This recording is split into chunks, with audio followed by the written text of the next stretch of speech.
They say history is written by the victors, but sometimes it's told by the losers, and often they're much more interesting. When it comes to New Zealand politics recently, there's been a feast. Michael Cullen, Chris Finlayson, Simon Bridges, Sue Ketchley, Margaret Wilson, Derek Quigley, and this year Grant Robertson, and of course Jacinda Ardern. Hello, it's Jacinda Ardern here. My memoir, A Different Kind of Power, is finally out in the world.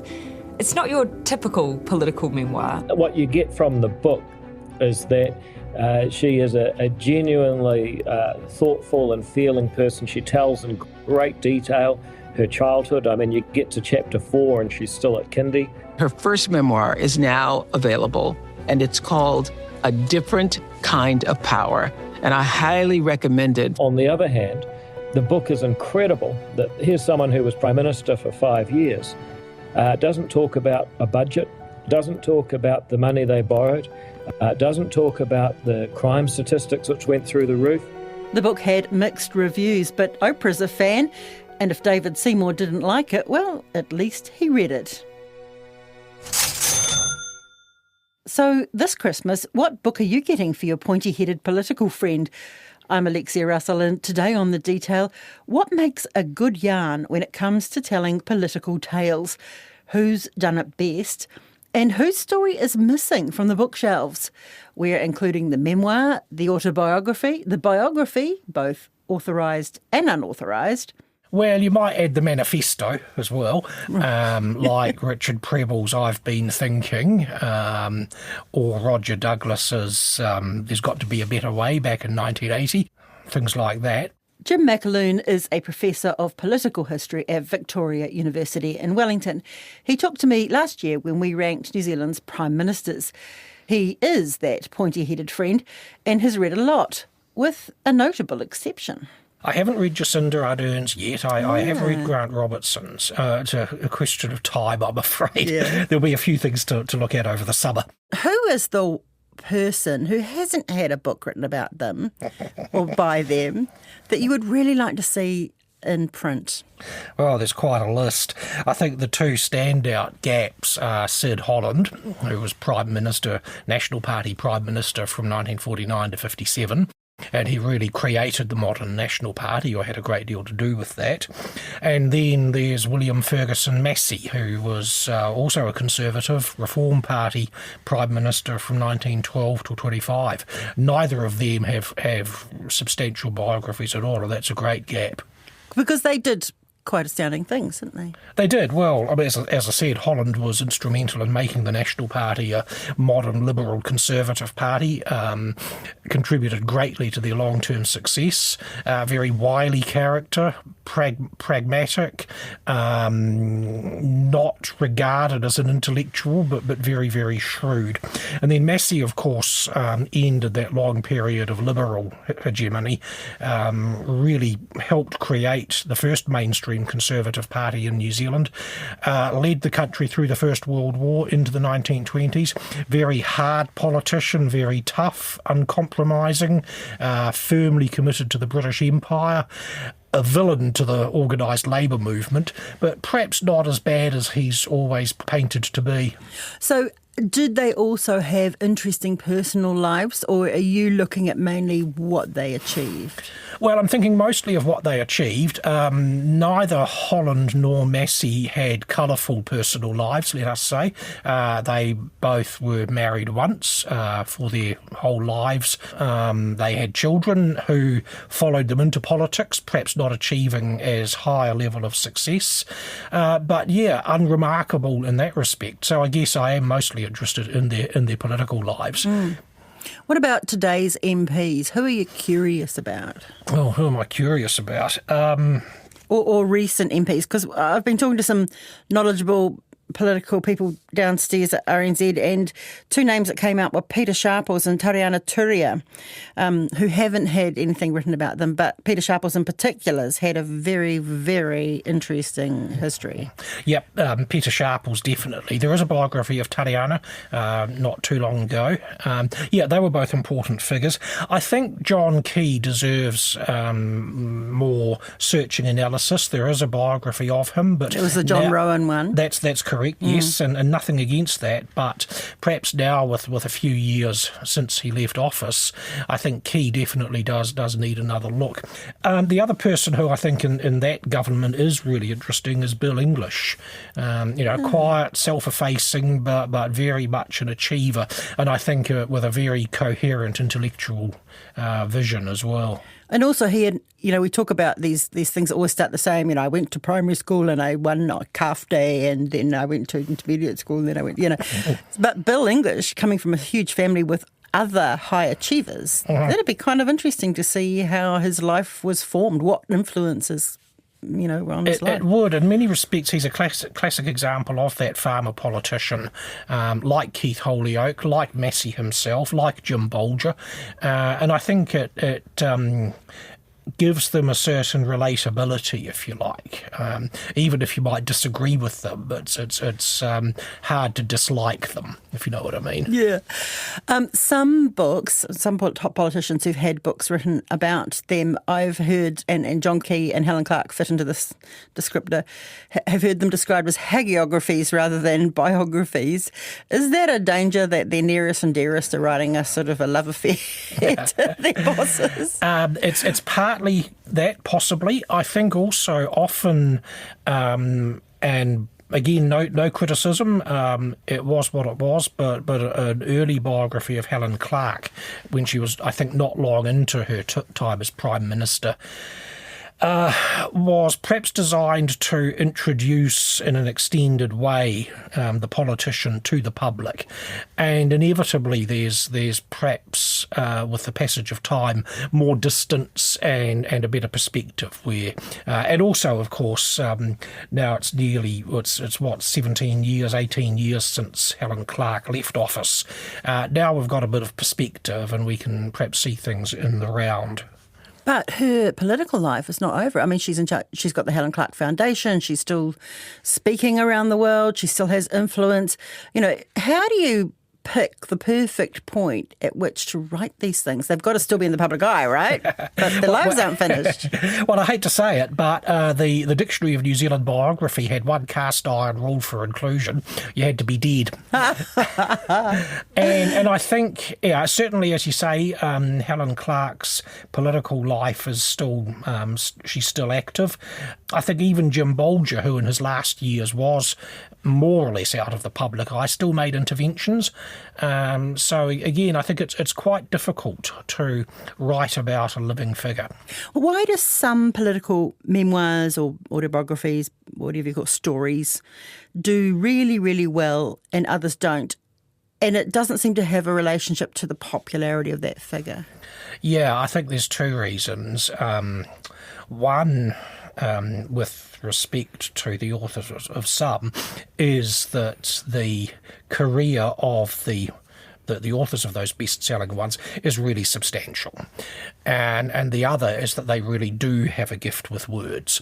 And I'm thinking in recent times, since they're both out of Parliament, I could say this, Michael Cullen, who in fact is deceased, and Chris Finlayson, both massively intelligent men, politicians of real substance, able to write and speak with a degree of devastating fluency. So I think that's part of it. I think the profile that a politician achieves has a good deal to do with it. And of course, in history, we have had some politicians who were actually writers. And I'm thinking of John A. Lee, who was prolific. Mm-hmm. Yes, and Lee often sort of, shall we say, burnished the truth a bit. I mean, he was writing for a particular audience, and some of his stories are just flat out impossible, like having somebody speak at the graveside of a colleague when the first person was already dead, that sort of thing. Right. Lee had an agenda, and as he fell out with his Labour Party colleagues, I think it was Keith Sinclair who said of Lee that, they say history is written by the victors. Well, the losers write it too, and Lee wrote a great deal of history, or at least of memoir. I've heard some of them recently described as quite dreadful, but there's been others. Simon Bridges' one that came out recently, I've heard it both described as dreadful. It might well have been an essay, and that he writes very well because somebody's told him to write in his own voice. So I guess, eye of the beholder situation. Yeah, well, that's true. And I think Simon Bridges was quite painfully honest about some of the things that he found difficult, and that's to his credit. I can think of one that I did find very informative. I have to confess I read it before it was published, but that's the recent memoir of Derek Quigley, which I found a fascinating account of the Muldoon government from that more market perspective, as they called it. That was a very substantial memoir, which I think was well worth reading. Yeah, although, he doesn't stick out as being a pillar of politics in New Zealand. Which is kind of interesting. And one reason why I found it interesting that he had and still has, because he's still active in his 90s, very firm views about things, and that's fine. But I think he was always the sort of politician, in a way like Geoffrey Palmer, who was more interested in policy and results than in cutting a great public figure. Well, Geoffrey Palmer hasn't had, he's had plenty published, but there is, correct me if I'm wrong, there's nothing about his life? Yeah, there is a biography of him by Raymond Richards from Waikato University. But again, you have the problem that Geoffrey Palmer's political life, he is still active, he is still intervening, he is still giving Parliament the benefit of his views. And he's still running for Newsroom, actually. Well, exactly. So again, at what point do you write the memoir? Raymond concentrated on the parliamentary years, which is fine. That was a natural bookend. But then there was a great deal after that.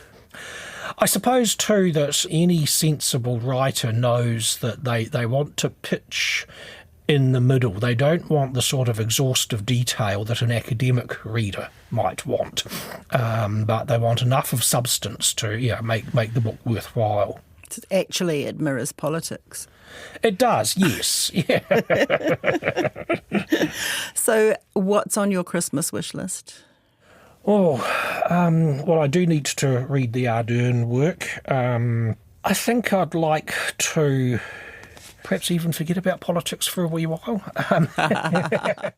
Another voracious consumer of political material is the co-owner of Newsroom, Tim Murphy. I asked him who's missing from the book list that he'd like to read about. I think David Shearer, the former Labour leader. David Shearer has been confirmed in his new job of leading the United Nations mission in South Sudan. Ban Ki-moon says Mr Shearer brings extensive political and humanitarian experience to the position. International aid worker and leader of, big humanitarian gains for civilization, really, in the last couple of decades would be someone I'd love to read. His, not so much his initial family upbringing, but his formation and what led him that way. He was a sort of an anti-politician. So in terms of a political biography, it wouldn't be so much that. It would be the years and the international currents, really, that affected people. Yeah, because he had a huge success overseas, didn't he? Not in a quite wonderful way, very humanitarian. Yeah, and the organisations he led demonstrably made a big difference. And they were in the thick of, particularly in Africa and North Africa, huge, impactful changes that led at that time to declarations of peace and some development in those countries. Some of them have gone backwards, not to do with him, but or his organisation. But so it's never totally finished for those people. But I think just that kind of life that takes you from your upbringing and sort of the basic kind of New Zealand life to the world, achieving and making a difference, not for yourself and for money and for corporates, but for, perhaps some of the most needy humans on the planet, is pretty outstanding. So when you read a biography like this, what do you want to get from it? Like what makes someone tick? Or? On the political, which is not exactly what we're talking about with Shearer, but on the political, I want to know stuff that only they know. I want them to take us in behind the closed doors. Nothing more unsatisfying in a political biography or memoir And Jacinda Ardern's was a bit like this, where they say at crucial parts, they say, caucus has always had a rule that what goes on in caucus stays in caucus, and I'm not about to break that now. So to me, you may as well turn the page, close the chapter and move on. You want, I think, and Grant Robertson's book is really good for that. He actually tells you some things, including observations from around the cabinet table sitting next to Winston Peters and what Peters was kind of looking at on his laptop and the kind of moments and motivations that Peters would spring out of his stupor and have a go about something New Zealand First like, and described it in a way you could relate to. So I want to be taken where none of us get to see and to understand really what the disputes and debates and solutions were. Too many books just take you through almost a warming over of the publicly known events and their own public quotes and statements. Yeah, like in 1980 I did this and then I did that. And then I was the minister for whatever. Yeah. But Winston Peters, though, there's not been a book about him, has there? There hasn't. There's an unfinished, unauthorised biography sitting, waiting on Winston Peters, not by me, by two senior journalists, one who's actually passed since the main research was done. But that manuscript and that research, updated obviously as Peters goes on, will be fascinating. And I think there's another one, somebody has actually now underway a biography, or at least a kind of a life of Peters. You know, it's a long, full of achievements, full of different kind of strands and phases. I always think it's sad when people are very old, and not saying he's very old, but in, 80s and 90s and people pass, say like Jim Bolger recently, that the focus is almost overweight to the last decade or so, because that's people's immediate recency bias memory. Whereas right back, that each of their decades almost have been substantial, and Peters will be that, that each of his decades, both way back to national days, then starting in New Zealand First, then the coalitions, then all that, the in and out, the being kicked out, the being off to the end of his career supposedly, then to come back, all that. Each of those are going to be things that need to be remembered well, and the form of a biography, particularly an unauthorised one, is the way that's achieved. But you want him to write his own, wouldn't you? Or could you not trust him? Oh, goodness. What would you imagine? Imagine what it would be like. It'd be full of all these sort of preposterous legal words mashed together, thrown in the air and put down on paper. If you were given the job, would you write that book? Oh, no, I would never presume to be able to encapsulate Winston within one bookshelf, let alone one volume. What's the best political biography or autobiography that you've ever read? I had, as a young person, all three of Muldoon's, which is pretty ambitious, isn't it? That was in his, how old were you exactly? I think he was Prime Minister and then just out of being Prime Minister when he would have done all three would have been published. But Muldoon's first one, about the Young Turk, and the group of Young Turks in National who kind of agitated and got him to a point that he became Prime Minister at the expense of Sir John Marshall. That was a fascinating book of politics and the way they went about kind of trying to shape and change what National was and for him to get to the point he was. So Muldoon's is pretty substantial, written by himself, yes, but sometimes that does give you right to it. And Muldoon wasn't someone to fluff around or kind of try and gild the cover lily his or tracks anything? or gild the lily at all. No, so it was pretty raw. So in a New Zealand context, that was pretty good. Lee Kuan Yew, the founder of Singapore, he wrote 2 big volumes and I love them because he was very direct, very straight, very honest, unapologetic for things they did, which were controversial in a sort of a communitarian and human rights and, sort of way. So his books are fantastic.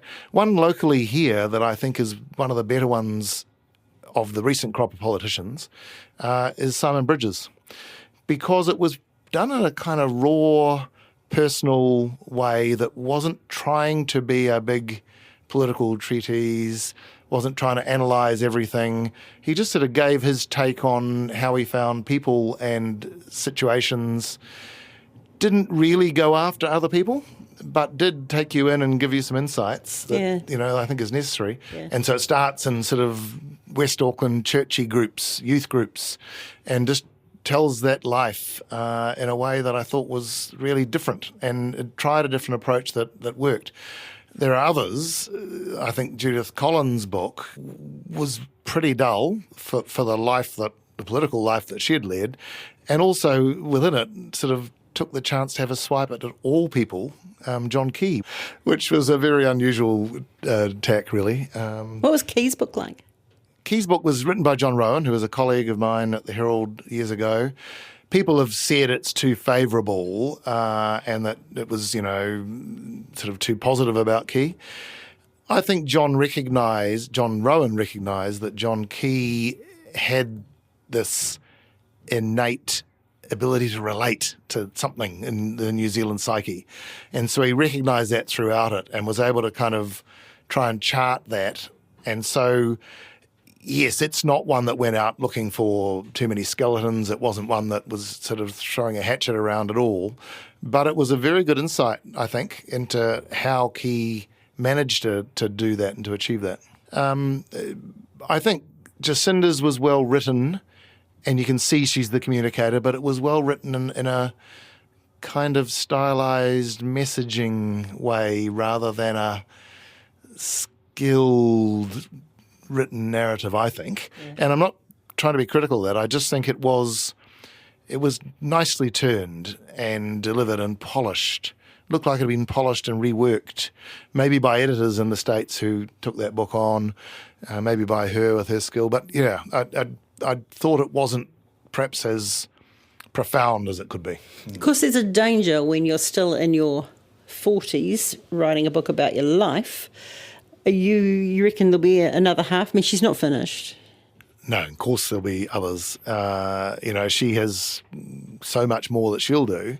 So already, she's at COP30 at the moment on a sort of a Pacific delegation, and all the stuff she'll do with sort of NGOs and not the UN, but international organisations, will take her places that no doubt that she'll write a second version.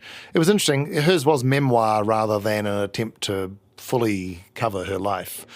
Memoir is frustrating in some ways. It's just whatever the author wants to put down, and it's their memoir. They can do what they like, So there are aspects that weren't there, and I think that she might have more that she'll be able to round out later.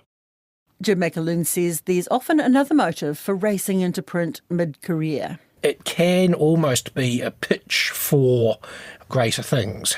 Muldoon fortuitously published The Rise and Fall of a Young Turk about 6 weeks before he rolled Jack Marshall. Perhaps the timing was coincidence, perhaps it wasn't. That's it for today. The Detail is a Newsroom production supported by RNZ and New Zealand On Air. Today's episode was engineered by Mark Chesterman and produced by Gwen McClure.